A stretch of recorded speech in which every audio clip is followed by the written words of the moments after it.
Hello everyone, welcome back to the Harshit DSC classes. ఈరోజు ఈ వీడియోలో వచ్చేసి మనకు నిన్నటి ఎగ్జామ్లో జరిగినటువంటి మొత్తం క్వశ్చన్ పేపర్ అయితే మనము వీడియోలో చూద్దామండి.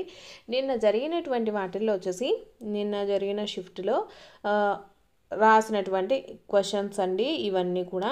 సో మీరు ఎవరైనా నిన్న ఎగ్జామ్ సెషన్స్ ఫస్ట్ సెషన్ కానీ సెకండ్ సెషన్లో కానీ రాసుంటే కింద వచ్చేసి మీ ప్రశ్నలు వచ్చేసి కామెంట్ సెక్షన్లో అయితే కామెంట్ చేయండి. ఇవి కూడా ఎగ్జామ్ రాసినటువంటి వాళ్ళు పంపించినటువంటివేనండి క్వశ్చన్స్.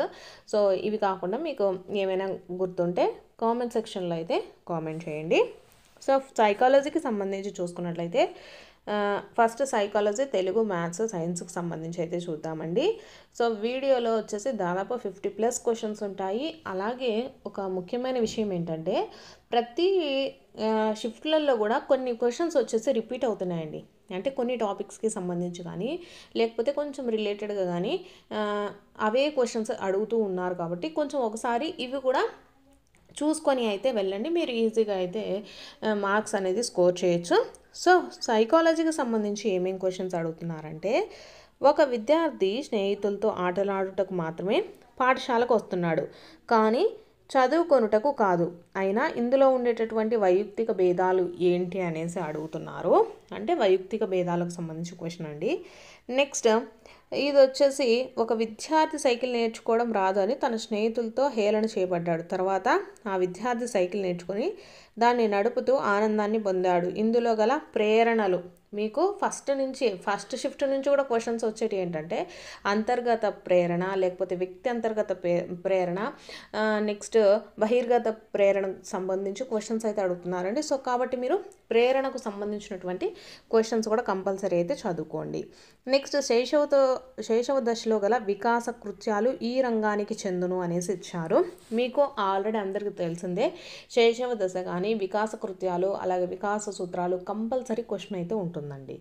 నెక్స్ట్ ఎన్కోడింగ్, ధారణ, జ్ఞప్తికి తెచ్చుకోవడం దేనిలో ప్రక్రియలు అనేసి ఇచ్చారండి. ఇవి మనకు స్మృతికి సంబంధించినవండి.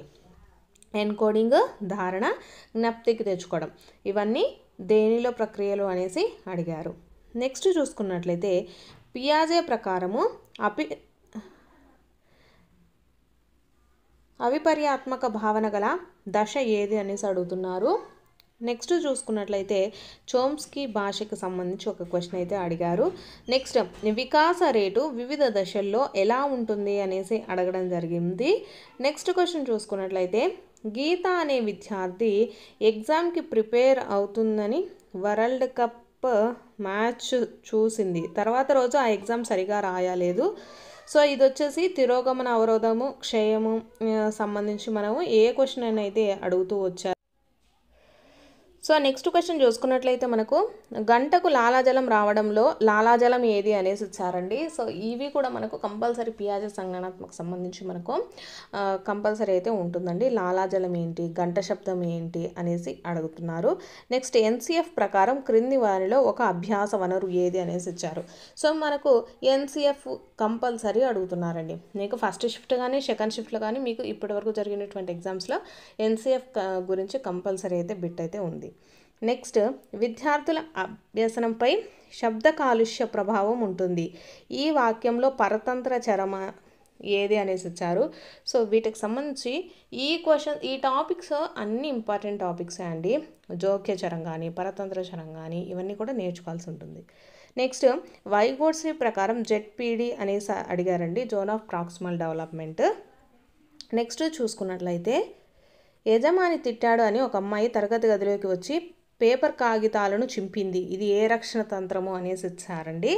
సో రక్షణ తంత్రాలకు సంబంధించి కంపల్సరీ నేర్చుకోవాలి. కోల్బర్గ్ ప్రకారం అత్యున్నత స్థాయికి చేరుకునే వయసు ఏది అనేసి ఇచ్చారు. స్మృతి చిహ్నాలు అలాగే ఇంద్రియాల ద్వారా గ్రహించబడటం ఏమంటారు అనేసి ఇచ్చారు.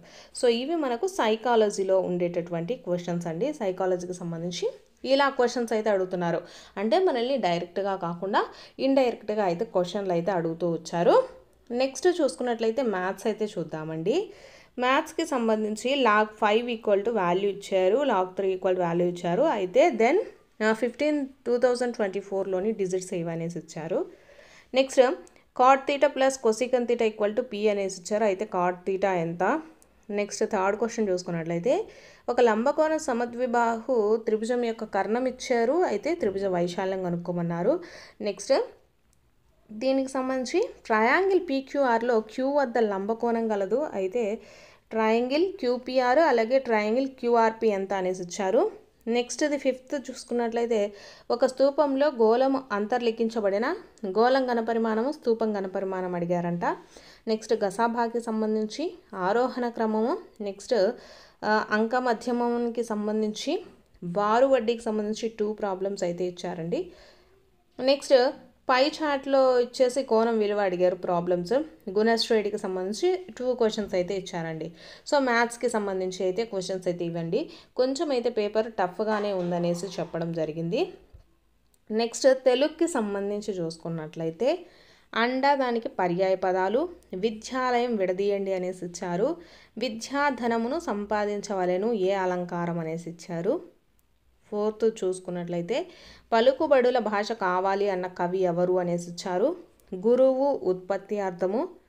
నెక్స్ట్ ప్రశ్నాపత్రం తయారు చేయుటకు పాఠ్యాంశాలు విషయ ప్రశ్నలకు తయారు చేయుటకు ఉపయోగించినది ఏది అనేసి ఇచ్చారంట. సో ఇది వచ్చేసి ఆన్సర్ బ్లూ ప్రింట్ అండి. నెక్స్ట్ 3 కన్నులు గలవాడు అనే అర్థం గల పదం అడిగారంట. నెక్స్ట్ ఠా ఠా డాడా నాలు అనే వర్ణాలు అనేసి ఇచ్చారు. సో మీకు కంపల్సరీ అచ్చులు హల్లుల గురించి అలాగే కంఠస్థాలు మళ్ళీ సరళాలు పరుషాలు వీటి గురించి కంపల్సరీ అయితే నేర్చుకోండి. నెక్స్ట్ గుమ్మన గారి లక్ష్మీనరసింహ కవి యొక్క రాగం అడిగారు, నేను కథ రాశాను అనే వాక్యం ఏది అనేసి ఇచ్చారంట. అంటే మనకు వ్యతిరేకార్థక వాక్యం, అనుమత్యార్థక వాక్యము, ప్రశ్నార్థక వాక్యం ఇవన్నీ ఉన్నాయి కదా, వాటికి సంబంధించి అండి. నెక్స్ట్ అష్టాదశ పురాణాలను రాసింది ఎవరు, అలాగే మిత్రుడు నానార్థాలు, మృత్యుకి వికృతి పదము, సత్యంకి వ్యతిరేక పదము. నెక్స్ట్ జూన్ 1977 ఏర్పాటు చేసిన కమిటీ అధ్యక్షులు ఎవరు అనేసి ఇచ్చారు, కంద్యపద్య గణాలు. మీకు గణాలు కూడా కంపల్సరీ అడుగుతున్నారండి. గణాలు కానీ లఘు గురువులను గుర్తించడం కానీ నగనము భగనము ఇవన్నీ ఉన్నాయి కదా, వాటికి సంబంధించి కూడా క్వశ్చన్ అయితే అడుగుతున్నారు. నెక్స్ట్ మరుత్తరాట చరిత్ర రాసిన కవి ఎవరు. సో ఇవన్నీ మనకు తెలుగుకి సంబంధించి క్వశ్చన్స్ అయితే ఇలా అడుగుతున్నారండి. నెక్స్ట్ చూసుకున్నట్లయితే సైన్స్లో వచ్చేసి సైన్స్ కూడా కొంచెం టఫ్గానే ఇస్తూ ఉన్నారు క్వశ్చన్ పేపర్ అనేసి చెప్పడం జరిగింది. సో కొంచెం డెప్త్గా అయితే మనం ప్రిపేర్ అవ్వాల్సి ఉంటుందండి. సో క్వశ్చన్ చూసుకున్నట్లయితే ఫస్ట్ది అండం ఫలదీకరణం చెందకుండా నేరుగా ఫలంగా మారే ప్రక్రియ ఏది అనేసి ఇచ్చారు. సో మనకు ఇంతకు ముందులో వచ్చేసి పాలు పెరుగుగా మారడం కానీ అలాంటి క్వశ్చన్ కూడా అడగడం అయితే జరిగిందండి. నెక్స్ట్ ఆడమ్స్ యాపిల్ అన్నది దేని యొక్క పొడిగింపు అనేసి అడిగారు. నెక్స్ట్ శరీర పెరుగుదలకు మరమ్మతులకు తోడ్పడే పదార్థాలు ప్రోటీన్స్ మనకు కార్బోహైడ్రేట్స్ వీటికి సంబంధించి కూడా మనకు శక్తినిచ్చే పదార్థాలు ఉంది కదా టాపిక్, దానికి సంబంధించి అండి. నెక్స్ట్ రసరత్నాకర గ్రంథం రాసింది ఎవరు. నెక్స్ట్ CHO+H2 = Cu+H2O రసాయనిక చర్య ఏది అనేసి అడిగారు. నెక్స్ట్ ఆస్ట్రాయిడ్స్ ఏ గ్రహాల మధ్య కలవు, పువ్వులో శ్రీ ప్రత్యుత్పత్తి భాగాలు. నెక్స్ట్ బ్లిస్టర్ కాపర్ను శుద్ధి చేయ ప్రక్రియ గురించి అడిగారు. నెక్స్ట్ 2 సమతల దర్పణాల మధ్య కోణాన్ని తగ్గించిన ప్రతిబింబాల సంఖ్య పెరుగునా తగ్గున ట్రూ ఆర్ ఫాల్స్ అని అయితే అడిగారంట. నెక్స్ట్ తల్లి కణం వచ్చేసి 128 పిల్ల కణాలుగా విభజన చెందుటకు అనేసి ఇలా క్వశ్చన్స్ అయితే ఇచ్చారండి. మనకు అన్ని క్వశ్చన్స్ అయితే గుర్తుండవు కదా, సో గుర్తున్న వరకు వచ్చేసి క్వశ్చన్స్ అయితే పంపించారు. సో వాళ్ళు పంపించినటువంటి క్వశ్చన్సే మీకైతే నేను చెప్పడం జరిగిందండి. సో ఇంకా ఎవరైనా నిన్న వచ్చేసి ఎగ్జామ్ రాసి ఉంటే వాళ్ళు వచ్చేసి కింద కామెంట్ సెక్షన్లో మీకు గుర్తున్న క్వశ్చన్స్ అయితే కామెంట్ చేయండి. సో నెక్స్ట్ రాసే వాళ్ళకి యూజ్ అవుతుంది. ఎవరైతే రేపు ఎల్లుండి రాస్తున్నారో ఒకసారి అయితే మీరు చూసుకొని వెళ్ళండి. కొన్ని టాపిక్స్ వచ్చేసి రిలేటెడ్గా వస్తున్నాయండి, సైకాలజీ కానీ తెలుగుకి సంబంధించి కానీ కొంచెం రిలేటెడ్గా అయితే వస్తున్నాయి. కాబట్టి అట్లీస్ట్ ఆ 2 పార్ట్స్లలో అంటే ఆ 2 సబ్జెక్టులలో అయినా మీకు ఫుల్ మార్క్స్ అయితే తెచ్చుకునే ఛాన్సెస్ ఉంటాయి. కాబట్టి ఒకసారి అయితే ప్రీవియస్గా జరిగినటువంటివి నేనే కాదు ఇంకా ఎవరైనా చెప్తూ ఉంటారు, సో వాళ్ళకు గుర్తున్న క్వశ్చన్స్ కూడా అవన్నీ కూడా ఒకసారి అయితే ఒక 2 to 3 minutes కానీ మీరు టైం స్పెండ్ చేసి ఒకసారి అయితే చూసుకొని వెళ్ళండి. కంపల్సరీగా మార్క్స్ అయితే స్కోర్ చేయొచ్చు. ఎవరైతే ఎగ్జామ్ ఈరోజు రాశారో వాళ్ళ కింద కామెంట్ సెక్షన్లో అయితే కామెంట్ చేయండి క్వశ్చన్స్. సో వీడియో చూస్తున్న వాళ్ళు మీకు నచ్చినట్లయితే తప్పకుండా లైక్ చేయండి, అలాగే సబ్స్క్రైబ్ కూడా చేసుకోండి.